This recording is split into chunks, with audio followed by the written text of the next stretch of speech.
होंगे, है ना। नमस्कार दोस्तों, कैसे हैं आप सभी? बिल्कुल बहुत अच्छे होंगे और आपकी पढ़ाई बहुत अच्छी चल रही होगी।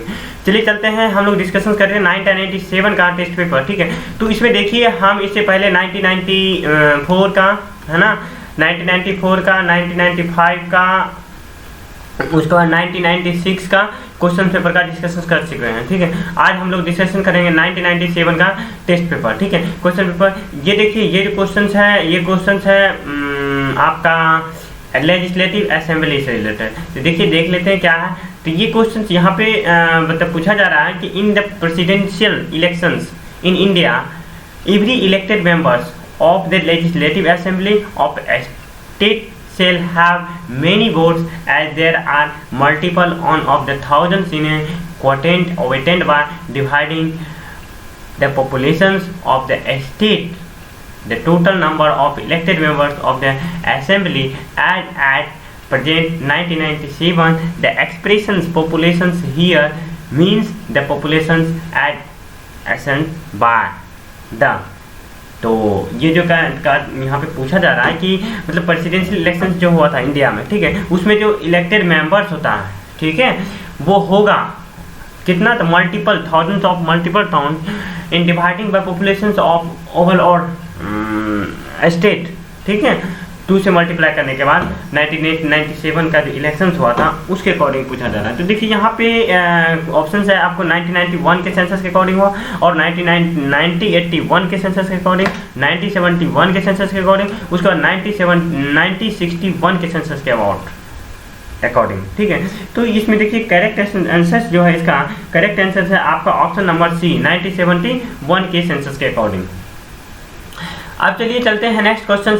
नेक्स्ट क्वेश्चन है आपका, ये इंडियन कॉन्स्टिट्यूशन के बारे में यहाँ पे 2 स्टेटमेंट दिया गया है, और इसमें कहता है कौन सा करेक्ट स्टेटमेंट है।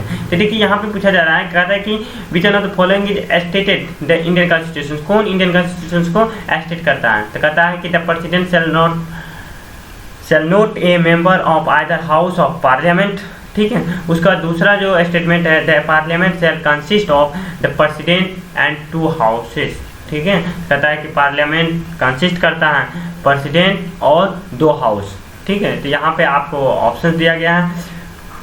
तो पहला में आइदर नाइदर वन और बोथ ए एंड 2, ठीक है।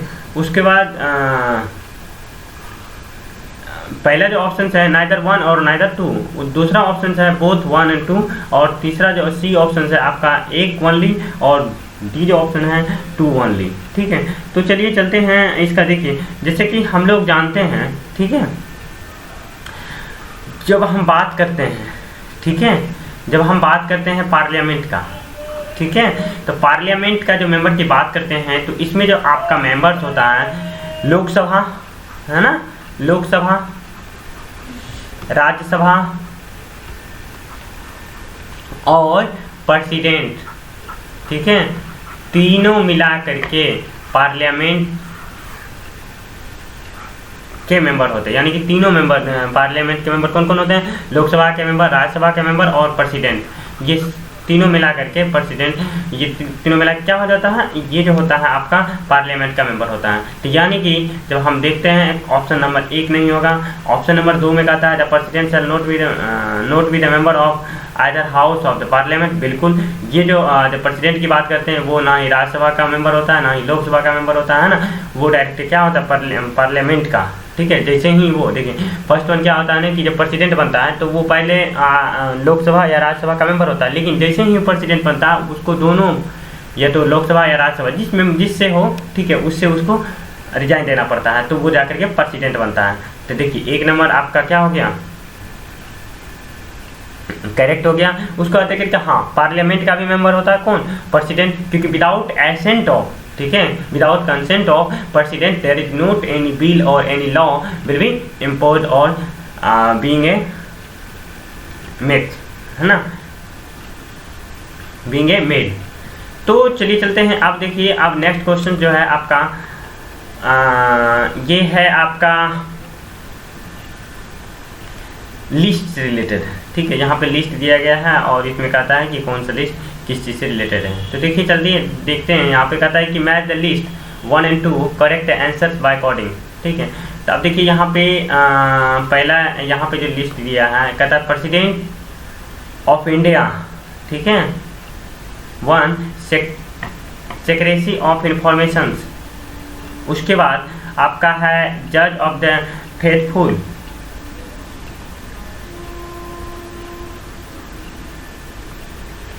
उसके बाद आपका यहाँ पे है जज of the faithful, discharge of supreme court duty, और सी में है यहाँ पे members of the parliament of the Indian constitution. उसके बाद अब देखिए यहाँ पे 3 नंबर में दिया है faith and allegiance parliament to the constitution. आपका था मैच करने के लिए, भले ही यहाँ आपको थोड़ा सा दिख रहा होगा नेरो एक दूसरे के बीच, लेकिन जब हम बात करते हैं इसमें ABCD में, ठीक है, तो इसका जो करेक्ट आंसर होगा, इसका करेक्ट आंसर होगा आपका ऑप्शन नंबर बी। देखिए बी नंबर ऑप्शन जब देखते हैं ये वाला, ठीक है, यानी कि आपका जब बात करते हैं तो देखिए यहाँ पे देखिए ऐसे होगा, है ना, यहाँ थोड़ा सा मिस्टेक कर गया है इसके वजह से। अब देखिए यहाँ पे जब देखते हैं हम तो ये क्या आ जाता है ना कि अब देखिए जैसे कि आपका ये ऑप्शन नंबर यानी कि 4, यानी कि जब ए की बात करते हैं तो ए का ऑप्शन मतलब जो यहाँ पे देखिए ए जो है इसका जो होगा 4 होगा, यानी कि ये वाला होगा, है ना, upholding the constitution and the law, है ना। उसके बाद जाकर के जब हम बात करते हैं बी, तो बी में आ जाता है आपका 3, यानी कि इसका जो करेक्ट आंसर होगा इसका इससे मेल खाएगा, है ना। उसके बाद इसी तरह से, ठीक है, फिर सी के लिए जब हम चूज करते हैं तो सी का 2 होगा। देखिए यहाँ पे आपका ये सी है, member of the parliament of the Indian constitution, ठीक है, सी का कितना है, सी का 2 है, तो सी का 2 faithful discharge of the supreme court, ठीक है। देखिए यहाँ पे थोड़ा सा अरेंजमेंट सही से नहीं किया गया है, जिसके कारण आपको कहने के थोड़ा प्रॉब्लम हो रहा होगा, ठीक है, तो आप अच्छे से इसको स्टडी कीजिएगा तो समझ में आ जाएगा। अब चलिए चलते हैं नेक्स्ट जो क्वेश्चन है। आप यहाँ पे ये है प्रीएम्बल से रिलेटेड। देखिए यहाँ प्रीएम्बल्स का कुछ पार्ट दिया गया है, देखिए, और ये जो क्वेश्चन है प्रीएम्बल से प्रत्येक ईयर, ठीक है, अगर हम प्रीवियस ईयर की बात करें तो प्रीवियस ईयर यानी कि 2021 में भी, ठीक है, एक क्वेश्चन प्रीएम्बल से आया था, ठीक है। तो देखिए यहाँ पे 1997 में भी एक क्वेश्चन से अराइज किया गया था। देखिए देख लेते हैं क्या था 1997 का, इसीलिए आप प्रीएम्बल को कहीं ना कहीं याद रख लीजिएगा, याद कर लीजिएगा, है ना।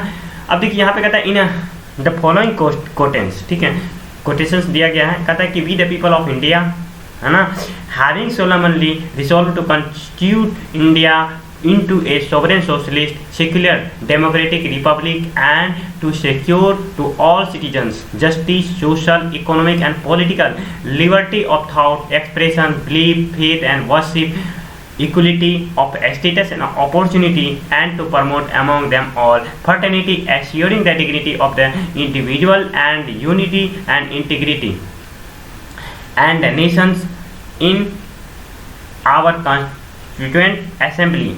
This यहाँ पे देखिए एक्ट डाल दिया, do hereby adopted and enact the give to ourself and the constitute. अब यहाँ पे क्या कर रहा है कि एक्ट के स्थान पे क्या होगा, देखिए, इसीलिए आपको इसको काफ़ी अच्छे से रिमेंबर कर लेना चाहिए। कहाँ पे वहाँ पे फिल इन द ब्लैंक दे देगा तो इसके बारे में थोड़ा सोचना पड़ेगा। तो चलिए चलते हैं, आपको प्रीएम्बल इसके लिए तो याद तो रखना ही पड़ेगा, ठीक है। जैसे कि मुझे पता है इसका जो करेक्ट आंसर होगा, यहाँ पे देखिए, यहाँ पे ऑप्शंस भी दिया गया है, आप इस ऑप्शन से आप चूज भी कर सकते हैं। देखिए ए ऑप्शन दिया गया है आपका 26 डे ऑफ जनवरी 1950, दूसरा जो है 26 डे ऑफ नवंबर 1949, और सी नंबर से ऑप्शन है आपका 26 डे ऑफ जनवरी 1949, और डी जो है लास्ट ऑप्शन है नन ऑफ द एबव, ठीक है। तो जब हम बात करते हैं, जैसे कि आपको भी याद होगा, ठीक है, ये जो था, ठीक है, 26 नवंबर 1949 को क्या किया गया था, एडॉप्ट कर लिया गया था हमारा जो प्रीएम्बल था ना, हमारा जो कॉन्स्टिट्यूएंट असेंबली में हमारा जो संविधान था। भले ही हमारा संविधान 26 जनवरी 1950 में क्या हुआ, इम्प्लीमेंट हुआ। लेकिन जब एडेप्टेशंस की बात करते हैं तो 26 नवंबर 1949 को अडेप्ट कर लिया गया था। यानी कि इसका जो करेक्ट ऑप्शन होगा ऑप्शन नंबर बी होगा, है ना। और यहाँ पे जी एक्स के स्टेंस पे क्या आएगा, 26 डे ऑफ नवंबर 1949। अब चलिए नेक्स्ट क्वेश्चन जो है आपका, नेक्स्ट क्वेश्चन यहाँ पे दो एसेशंस और रीजन्स दिया गया है, ठीक है। अब फर्स्ट वन देखते हैं हम लोग क्या एसेशंस है और उसका रीजन्स क्या है उसके बारे में, उसके बाद देखेंगे ऑप्शंस क्या है। चलिए यहाँ पे कहता है given the below two labelled, है ना, at assertions A and reasons R, ठीक है। एसेशंस कहता है विल फुल डिसोबीडियंस और non compliance of court order and use of derogatory language about judicial behavior amounts to contempt of court, है ना। उसके बाद रीजन्स दिया गया है judicial activism can not be practical without arming that judiciary with punitive powers to punish, है ना, कंटेम्पेटुअस behaviour. अब कहता है इस ये जो एस्टेशन और स्टेटमेंट इसके रिगार्डिंग कौन सा आंसर सही है, ठीक है।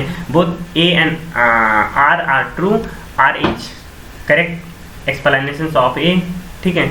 अब देखिए यहाँ पे दूसरा जो है आपका कहता है both A and R true, R not correct explanation of A is true but R is false, A is false but R is true. देखिए आप अपने इन्फॉर्मेशन जो आपके माइंड में इन्फॉर्मेशन है उसके अकॉर्डिंग इसका जो आंसर आप बता सकते हैं, ठीक है। जब हम बात करते हैं इसका जो करेक्ट आंसर था ऑप्शन नंबर बी होगा, ठीक है। Both A and R true, यानी कि दोनों ऑप्शन सही हैं, बट जब हम एक्सप्लेनेशंस की बात करते हैं तो R is not correct explanations of A, R A का सही से एक्सप्लेनेशन नहीं करता। अब चलिए चलते हैं नेक्स्ट क्वेश्चन जो है ये है कमिटी से रिलेटेड। तो कौन सा कमिटी है, दिनेश गोस्वामी कमिटी। कहता है कि दिनेश गोस्वामी कमिटी, ठीक है।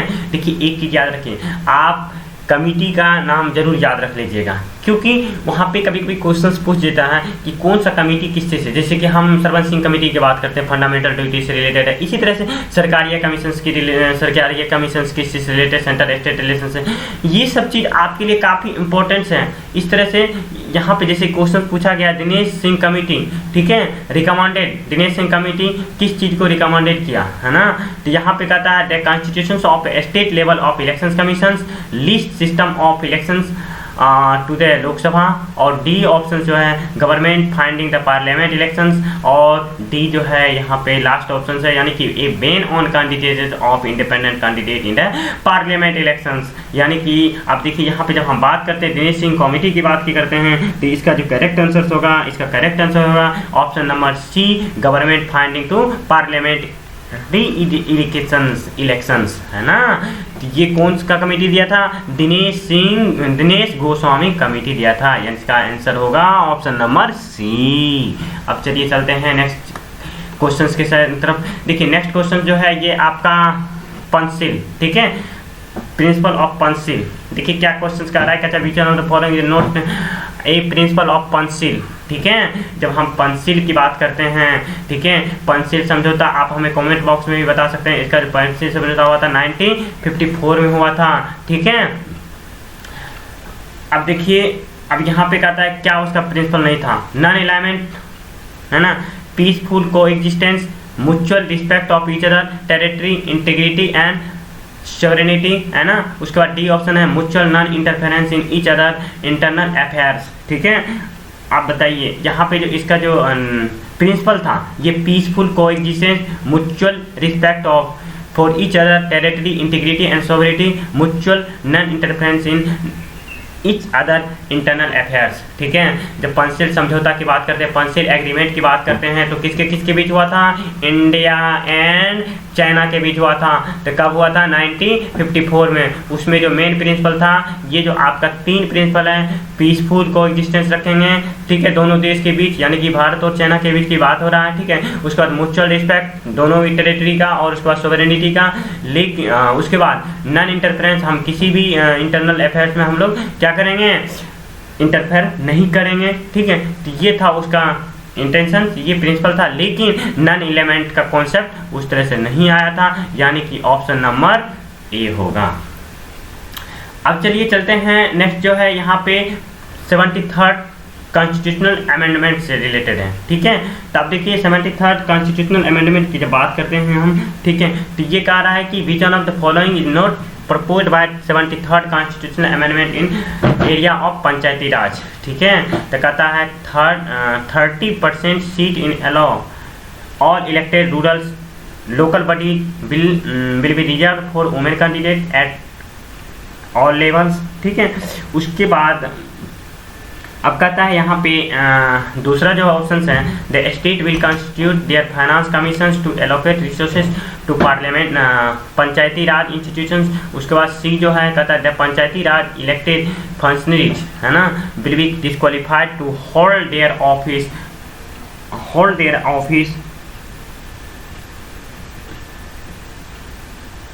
If they have more than 2 children, है ना।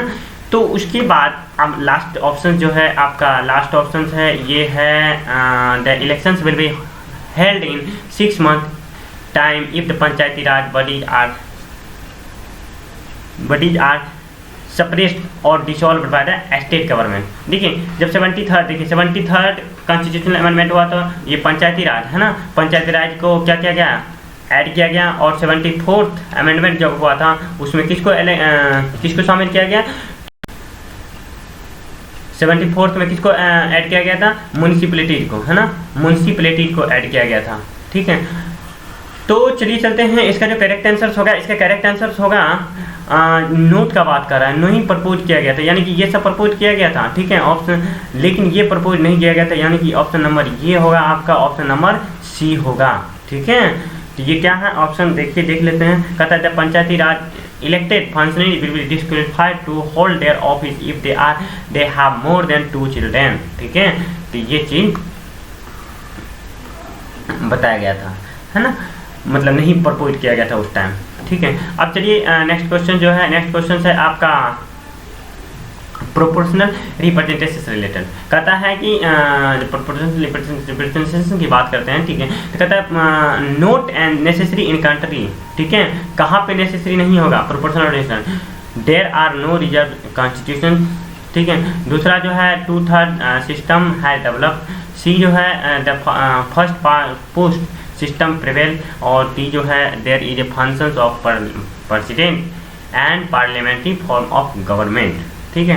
तो अब चलिए इसका जो करेक्ट आंसर है आप हमें कमेंट बॉक्स में बता सकते हैं। देखिए आप बताइए वीडियो को पॉज करके, ठीक है। मैं बता देता हूँ इसका जो करेक्ट ऑप्शन है, इसका ऑप्शन नंबर 2 यानी कि बी है, ठीक है। 2/3 सिस्टम है डेवलप्ड, ठीक है, ये नेसेसरी नहीं था कंट्री में, है ना। अब चलिए नेक्स्ट जो है आपका नेक्स्ट क्वेश्चन है क्वेश्चन नंबर 10, ठीक है। 10वां नंबर क्वेश्चन किसी से रिलेटेड है, 10 नंबर क्वेश्चन है पब्लिक इंटरेस्ट लिटिगेशन से रिलेटेड, ठीक है, PIL से रिलेटेड है। अब PIL की बात करते हैं हम, ठीक है। तो कहता है कि द कॉन्सेप्ट ऑफ PIL, ठीक है, टेकन फ्रॉम या ऑरिजिनेटेड इन किस कंट्री में, तो कहता है यूनाइटेड किंगडम, है ना। उसके बाद दूसरा है ऑस्ट्रेलिया, सी नंबर है आपका यूनाइटेड स्टेट, और डी नंबर ऑप्शन है आपका 10वां नंबर ऑप्शन है कनाडा, ठीक है। तो इसका जो करेक्ट आंसर होगा, इसका करेक्ट आंसर होगा ऑप्शन नंबर सी, यानी कि यूनाइटेड स्टेट, है ना, यूनाइटेड स्टेट ऑफ अमेरिका। अब चलिए चलते हैं नेक्स्ट क्वेश्चन जो है आपका, ये प्राइम मिनिस्टर से रिलेटेड है, ठीक है। ये क्वेश्चन हम लोग अगले दिन करेंगे, तब तक के लिए आप लोग अपना पढ़ाई कंटिन्यू रखिए, ठीक है। तो ठीक है, thank you, thanks for listening and watching this video, thank you.